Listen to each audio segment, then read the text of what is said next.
തുടർന്നുള്ള ദൈവവചന ശുശ്രൂഷയ്ക്കായി കർത്താവിന്റെ വിലപ്പെട്ട ദാസൻ പാസ്റ്റർ സുരേഷ് അവറുകളെ മുൻപോട്ട് ക്ഷണിച്ചുകൊണ്ട് പ്രാർത്ഥനയോടെ ഞാൻ ദൈവസന്നിധിയിലായിരിക്കുന്നു.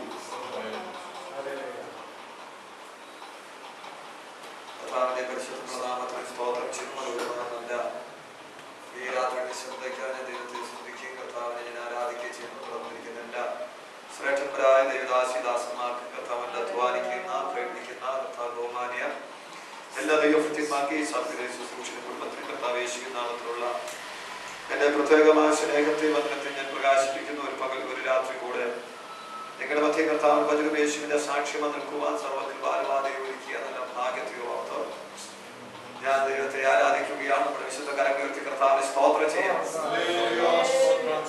ഈ ഗുണമാവദേശത്ത് കർത്താവ് നമുക്ക് ചുരുക്കമരങ്ങളിൽ കൂടാൻ ദൈവം ഭാഗ്യം തന്നല്ലോ.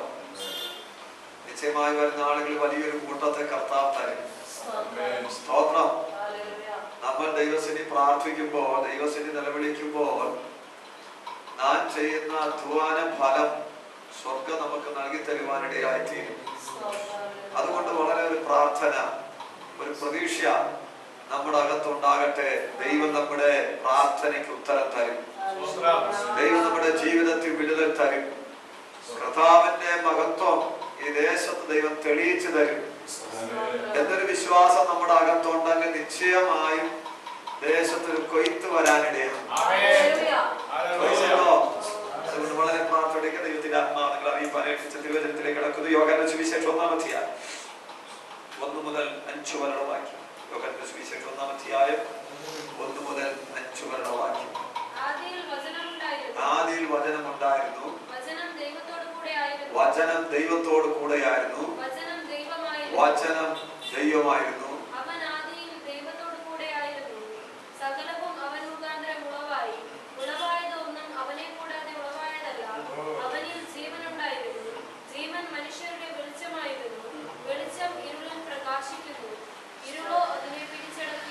ധന്യനായ യോഹന്നാനാൽ വിരചിതമായ വളരെ മനോഹരമായ സുവിശേഷമാണ് യോഹന്നാന്റെ സുവിശേഷം. പുതിയ നിയമത്തിലെ 27 പുസ്തകങ്ങൾ 8 വ്യക്തികളാൽ വിരചിതമായതാണ്. ചിലർ ലേഖനങ്ങൾ എഴുതി വെച്ചു, ചിലർ ചരിത്രങ്ങൾ എഴുതി വെച്ചു, ചിലർ പ്രവചനങ്ങൾ എഴുതി വെച്ചു. എന്നാൽ ചരിത്രവും പ്രവചനവും ലേഖനവും ഒരുപോലെ കൈകാര്യം ചെയ്ത വളരെ മനോഹരമായി കൈകാര്യം ചെയ്ത ഒരുവനാണ് യോഹന്നാൻ. യോഹന്നാൻ ചരിത്രം എഴുതി യോഹന്നാന്റെ സുവിശേഷം, ലേഖനം എഴുതി 1, 2, 3 ലേഖനം, പ്രവചനം എഴുതി വെളിപ്പാട് പുസ്തകം. സ്തോത്രം. ഞാനിക്ക് ദൈവത്തോട് കർത്താവ് ഇത് എങ്ങനെ കഴിഞ്ഞു?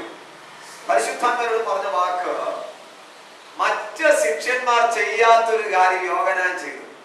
അത് മറ്റൊന്നുമല്ല, യേശുവിന്റെ മാറോടവൻ ചാരിക്കടന്നു. സ്തോത്രം. എല്ലാരും ചെയ്യുന്നത് പോലെ ചെയ്താൽ എല്ലാവരും പോകുന്നത് പോലെ പോകാം. എല്ലാവരും വ്യത്യസ്തമായ ഒരു കാര്യം ദൈവത്തിന് വേണ്ടി ചെയ്താൽ എല്ലാവരും വേറിട്ട് നിർത്തി ഉപയോഗിക്കുന്ന കരുത്തനായ ദൈവത്തെയാണ് നമ്മൾ ആരാധിച്ചുകൊണ്ടിരിക്കുന്നത്.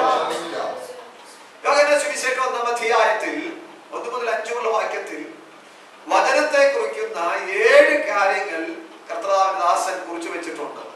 അതിൽ 1-ാം വാക്യത്തിൽ ഇങ്ങനെ വായിക്കുന്നു, ആദിയിൽ വചനം ഉണ്ടായിരുന്നു, വചനം ദൈവത്തോട് കൂടെയായിരുന്നു, വചനം ദൈവമായി. 1-ാം ഭാഗത്തിൽ വചനം ഉളവായി വന്നതല്ല, വചനം ഉണ്ടായിരുന്നു. വചനം സൃഷ്ടിച്ചതല്ല, വചന സൃഷ്ടാവാണ്. 2, വചനം ദൈവത്തോട് കൂടെയായിരുന്നു. 3, വചനം ദൈവമായിരുന്നു. തിയോസ് എന്നൊരു ഗ്രീക്ക് വാക്കാണ് ദൈവം എന്ന വാക്കിന് ഇവിടെ കൊടുത്തിരിക്കുന്നത്. ആ വാക്കിന്റെ അർത്ഥം പരമാധികാരി എന്നാണ്. സ്തോത്രം. വചനം പരമാധികാരി. ഇവിടെ ഇരിക്കുന്ന ദൈവമക്കളോട് ഞാൻ വളരെ വിനയത്തോട് പറയുന്നു, ഇവിടത്തെ ഏത് അധികാരി കെട്ടിയാൽ കെട്ടഴിക്കാൻ കഴിയുന്ന ഒരു പരമാധികാരി മകൾ ഇറങ്ങിയിട്ടുണ്ട്. ഇവിടത്തെ ഏത് അധികാരി നമുക്കെതിരെ എണീറ്റാലും, ഏത് അധികാരി നമുക്കെതിരെ യുഗം വെച്ചാലും അതിനെ ഒടിച്ചു മാറ്റി സ്വാതന്ത്ര്യം തരാൻ കഴിയുന്ന കരുത്തനായ പരമാധികാരി ഇറങ്ങിയിട്ടുണ്ട്. സ്തോത്രം. ഇവിടുത്തെ മുഖ്യമന്ത്രി പിണറായി വിജയൻ അധികാരമുണ്ട്. അധികാരം തമിഴ്നാട്ടിൽ പറ്റത്തില്ല, കേരളത്തിലെ പറ്റത്തുള്ളൂ. ജയലളിതയ്ക്ക് അധികാരമുണ്ട്, അത് തമിഴ്നാടേ പറ്റത്തുള്ളൂ.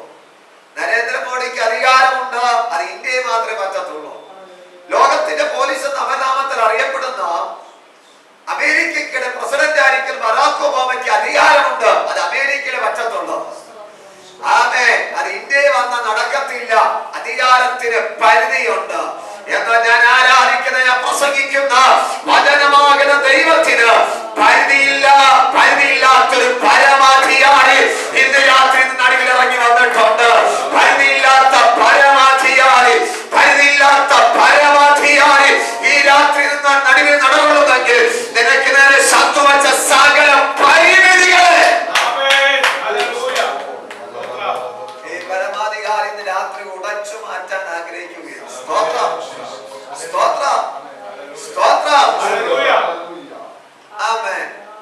അപ്പോസ്തലൻ പൗലോസ് എബ്രായർക്ക് പറയുന്നത് ഈ വചനം ഇരുവാഴ്ത്തലുള്ള ഏതു വാളിനേക്കാൾ മൂർച്ചയേറിയ വാളാണ്.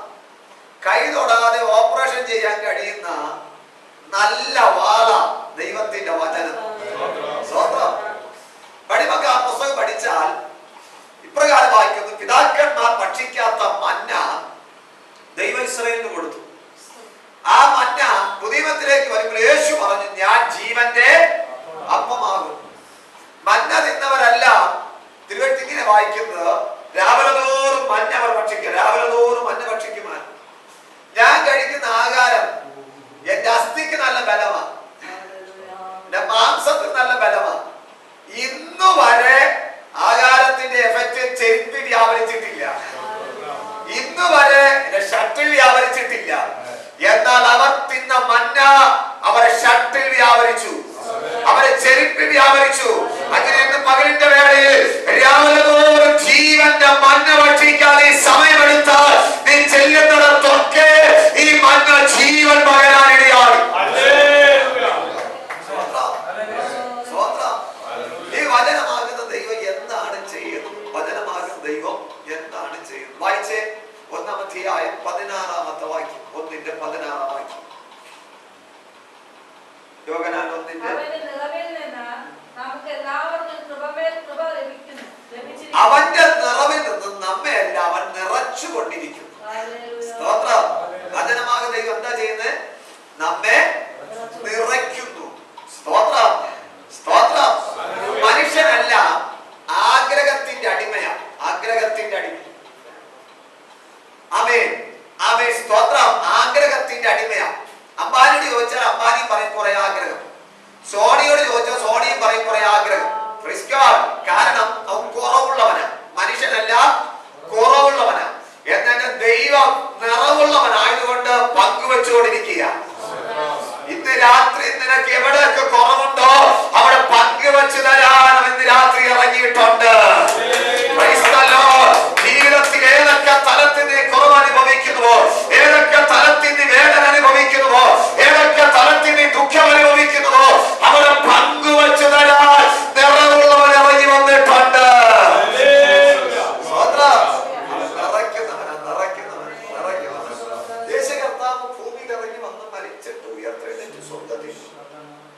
എന്തിനാ സ്വർഗത്തിൽ പോയെന്നറിയാമോ? ഭൂമിയുടെ അധോ ഭാഗങ്ങളിൽ ഇറങ്ങിയവൻ സകലത്തെ നിറയ്ക്കേണ്ടതിന് സ്വർഗാദി സ്വർഗത്തിന് മീതെ കയറിപ്പോയി. എന്തിനാ സ്വർഗത്തിൽ പോയത്? പാവപ്പെട്ട എന്നെ നിറയ്ക്കാൻ.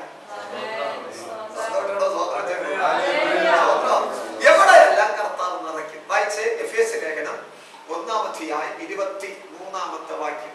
1-ാം അധ്യായം 23-ാമത്തെ വാക്യം. എല്ലാറ്റിലും നിറയ്ക്കും, എല്ലാം നിറയ്ക്കും. സന്തോഷത്തോടെ സ്തോത്രം ചെയ്യണം. എല്ലാറ്റിലും നിറയ്ക്കും, എല്ലാം നിറയ്ക്കും. ഇന്ന് രാത്രി നമ്മുടെ മധ്യ ഇറങ്ങി വന്നവൻ എല്ലാറ്റിലും നിറയ്ക്കും, എല്ലാം നിറയ്ക്കും. സന്തോഷത്തോടെ സ്തോത്രം ചെയ്ത് ആരാധിക്കും. ഏതൊക്കെ ഭാഗത്ത് നിറയ്ക്കണമോ അവിടെ നിറയ്ക്കാൻ അവൻ തയ്യാറാണ്. എല്ലാറ്റിലും നിറയ്ക്കും, എല്ലാം നിറയ്ക്കും. ആ പദവന്റെ അകത്ത് കയറിയപ്പോൾ ഞാൻ തുള്ളിച്ചാടിയിട്ടുണ്ട്. എല്ലാറ്റിലും നിറയ്ക്കും, എല്ലാം നിറയ്ക്കും. നിന്റെ തലമുറയെ നിറയ്ക്കാൻ അവൻ തയ്യാറാണ്. നിന്റെ അഭിഷേകം കൊണ്ട് നിറയ്ക്കാൻ അവൻ തയ്യാറാണ്.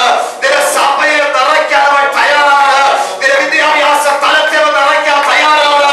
എല്ലാറ്റിലും നിറയ്ക്കും, എല്ലാം നിറയ്ക്കാൻ കഴിയുന്ന ഒരു കരുത്തലായ നാമം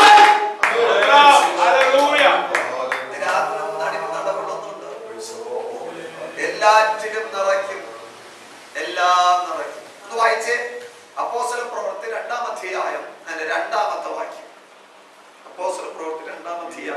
രണ്ടാമത്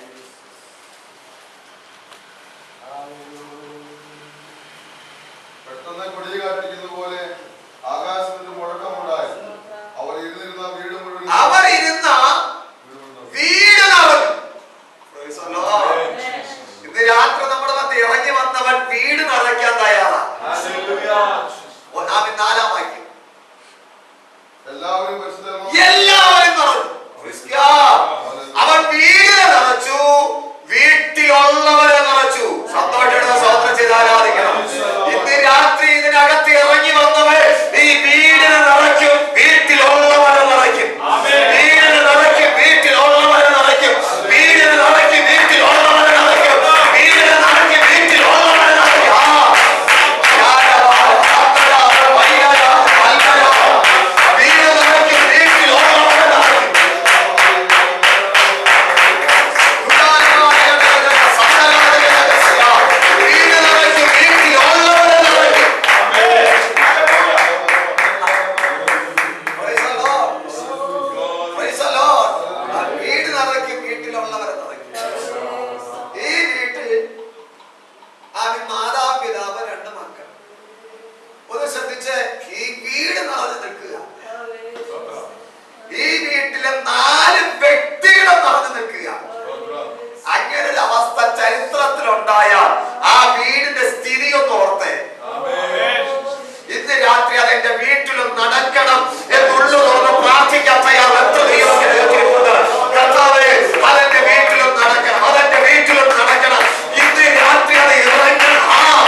നയോത്തിലെത്തുമ്പോ ശമൂവേൽ പ്രവാചകനും അവിടെ ഒരു കൂട്ടം ദൈവമക്കൾ പ്രാർത്ഥിച്ചുകൊണ്ടിരിക്കുക.